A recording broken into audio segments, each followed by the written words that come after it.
কেন হনুমানজিকে পঞ্চমুখী বলা হয়? বন্ধুরা, আমরা সবাই মহাবীর হনুমানজিকে ভগবান শিবের একাদশতম রুদ্র অবতার হিসেবে জানি। হনুমানজি হলেন বলবান, বুদ্ধিমান। বজরংবলী, বালাজি, পবনপুত্র এমন আরও বিভিন্ন নামে তিনি পরিচিত। তবে হনুমানজিকে পঞ্চমুখীও বলা হয়। আপনারা বজরংবলীর পাঁচ মুখওয়ালা ছবি বা মূর্তি নিশ্চয় দেখেছেন। সর্বোপরি ওনার এই পাঁচ মুখের রহস্য কী? কেন ধারণ করেছিলেন এই পঞ্চমুখী রূপ? বন্ধু, পুরাণের গল্পগাথার আরও একটা নতুন এপিসোডে আপনাকে জানাই স্বাগত। আজ আমরা এই ভিডিওর মাধ্যমে জানব বজরংবলীর পঞ্চমুখের রহস্য কী।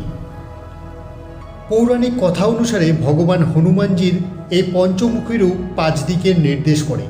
শ্রী হনুমানজি অশুভ শক্তিকে দমন করার জন্য ধারণ করেছিলেন এই পঞ্চমুখী রূপের।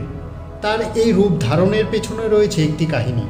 সেখানে বলা হয়েছে, যখন রাবণ সীতামায়ের অপহরণ করেছিল, তখন রাবণের মনে একটি ভয় ছিল যে তিনি প্রভু শ্রীরামের সাথে যুদ্ধে হেরে যাবেন।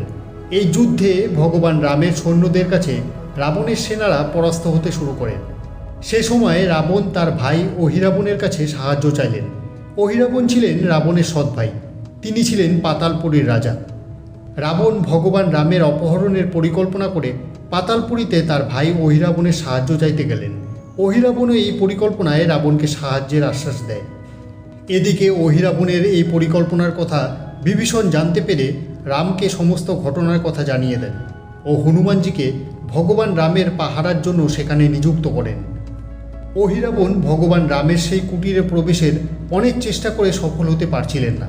এবার অহিরাবণ বিভীষণের রূপ ধরে কুটিরে প্রবেশ করেন। এবারে হনুমানজি অহিরাবণকে চিনতে ব্যর্থ হয়। সেই সুযোগেই বিভীষণ রূপধারী অহিরাবণ ঘুমন্ত অবস্থাতেই ভগবান রাম ও লক্ষ্মণকে তার সাথে করে পাতালপুরীতে নিয়ে যায়। কিছু সময় পরে হনুমানজি সেই কুটিরে প্রবেশ করে দেখেন সেখানে প্রভু শ্রীরাম ও লক্ষ্মণ নেই।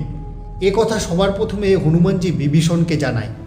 কথা জানতে পেরে বিভীষণ তাকে বলেন, নিশ্চয়ই অহিরাবণ রাম লক্ষ্মণকে হরণ করে পাতালপুরীতে নিয়ে গেছে। এরপর হনুমানজি দ্রুত চলে আসেন পাতালপুরীতে। সেখানে পাতালপুরীর দুয়ার রক্ষক হিসাবে হনুমানজি এমন এক বানরকে দেখতে পান যে সম্পূর্ণ হনুমানজির প্রতিচ্ছবি। তাকে দেখে হনুমানজি তার বিষয়ে জানতে চাইলে সেই বানর হনুমানজিকে বলেন তার নাম মকরধ্বজ এবং তার পিতা হলেন হনুমান। এই কথা শুনে রেগে যান বজরংবলী। তিনি বলেন, এ কিভাবে সম্ভব? আমি হলাম ব্রহ্মচারী, আর আমার পক্ষে পুত্রলাভ কিভাবে সম্ভব? তখন তার পুত্র মকরধ্বজ তাকে বলেন, লঙ্কা দহনের পর যখন হনুমানজি তার লেজের আগুন নেবানোর জন্য সমুদ্রের দিকে যাচ্ছিলেন, তখন হনুমানজির শরীর থেকে এক বিন্দু ঘাম ঝরে পড়ে।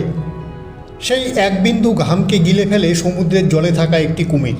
এরপর সেই কুমিরের গর্ভ থেকে জন্ম হয় মকরধ্বজের। এই কথা শুনে বজরংবলী আবেগপ্লুত হয়ে ছেলেকে জড়িয়ে ধরেন। কিন্তু বন্ধুরা, আপনাদের কি মনে হয়, পিতার নাম শুনে মকরধ্বজ হনুমানজিকে পাতাললোকে যেতে দিয়েছিলেন? না, মকরধ্বজ যেতে দেননি, কারণ মকরধ্বজ বিশ্বাসঘাতকতা করতে পারেননি। এই কথা শুনে হনুমানজি অত্যন্ত খুশি হয়েছিলেন এবং দুজনের মধ্যে যুদ্ধও হয়েছিল। হনুমানজি তার ছেলেকে যুদ্ধে পরাজিত করে তারপর পাতালপুরীতে প্রবেশ করেন। পরাজয়ের পর মকরধ্বজ অহিরাবণকে পরাজিত করার এক গোপন রহস্য সম্পর্কে বলেন। মকরধ্বজ হনুমানজিকে বলেন যে পাতালপুরীতে রয়েছে 5টি প্রদীপ। সেই প্রদীপগুলিকে একসাথে নেভাতে পারলে তবেই অহিরাবণকে একমাত্র পরাজিত করা সম্ভব। আসলে অহিরাবণের কাছে আশীর্বাদ স্বরূপ এমনই বর ছিল যাতে একমাত্র সমস্ত প্রদীপকে একসাথে নেভাতে পারলে তবেই তাকে পরাজিত করা সম্ভব। এবারে হনুমানজি ভগবান রাম ও লক্ষ্মণকে বাঁচাতে পাতালপুরীতে প্রবেশ করেন।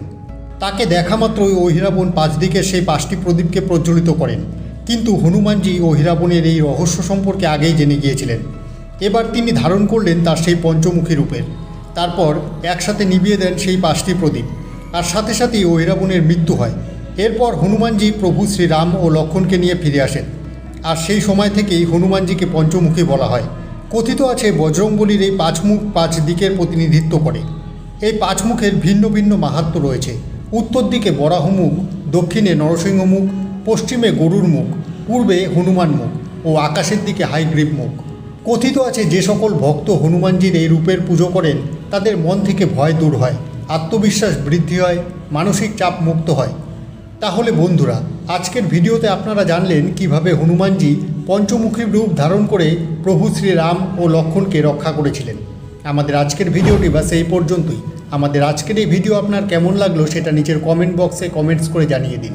আর ভিডিওটি ভালো লেগে থাকলে একটা লাইক করুন আর শেয়ার করে দিন আরও বন্ধুদের কাছে।